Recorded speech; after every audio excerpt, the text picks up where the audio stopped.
نحمدہ و نصلی علی رسولہ الکریم اما بعد فاعوذ باللہ من الشیطان الرجیم بسم اللہ الرحمن الرحیم. میرے محترم بزرگ دوستو، آج جمعہ کا دن تھا تو سفر کیا. سفر میں ایک شخص سے ملاقات ہوئی جو ہمارے دوست بھی ہیں، رشتہ دار بھی ہیں. انہوں نے کہا کہ بھینس کھانے کے لیے تو حلال ہے مگر قربانی نہیں ہوتی.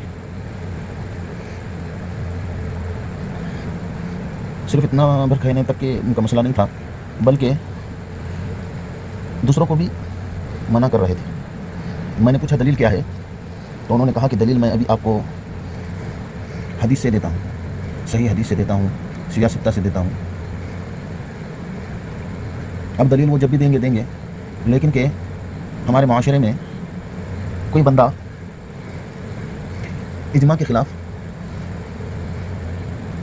کوئی مسئلہ بیان کرتا ہے تو علماء حفاظ تو اس بات کو اچھی طرح بخوبی جانتے ہیں، لیکن کہ عام بندہ جس کو ان مسائل سے واسطہ نہیں پڑتا، یہ مسائل نہیں پڑھے یا نہیں سنے، تو کنفیوز ہو جاتے ہیں.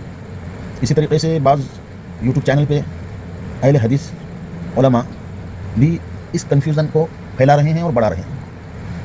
اب بندہ یوٹیوب چینل دیکھتا ہے، فیس بک دیکھتا ہے اور اس پہ یہ سب مسائل کو دیکھتا ہے تو وہ بھی کنفیوز ہو جاتا ہے، جبکہ اجماع امت ہے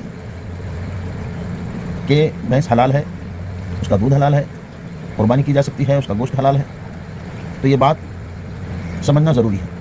اور یوٹیوب اور فیس بک پر بعض لوگوں کا یہ کہنا ہے اور ان کا فوکس اس بات پر ہے کہ گائے بیل کی جنس الگ ہے اور بھینس کی جنس الگ ہے.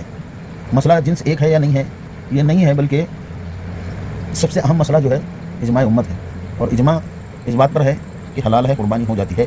کوئی قباحت نہیں، کوئی برائی نہیں، ثواب بھی میں بھی کوئی کمی نہیں. دوسری اہم بات یہ ہے کہ ان کا کہنا ہے کہ جنس الگ ہے.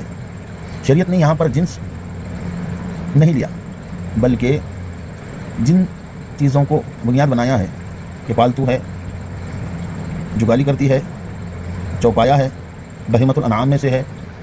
تو میرے محترم بزرگوں دوستوں، اتنی سب باتیں ہونے کے بعد بھی اگر کوئی بندہ بھینس کی قربانی معتبر نہیں، جائز نہیں ایسا کہتا ہے تو وہ اجماع امت سے ہٹا ہوا ہے اور بہیمۃ الانعام کی حقیقی تفسیر سے محروم ہے.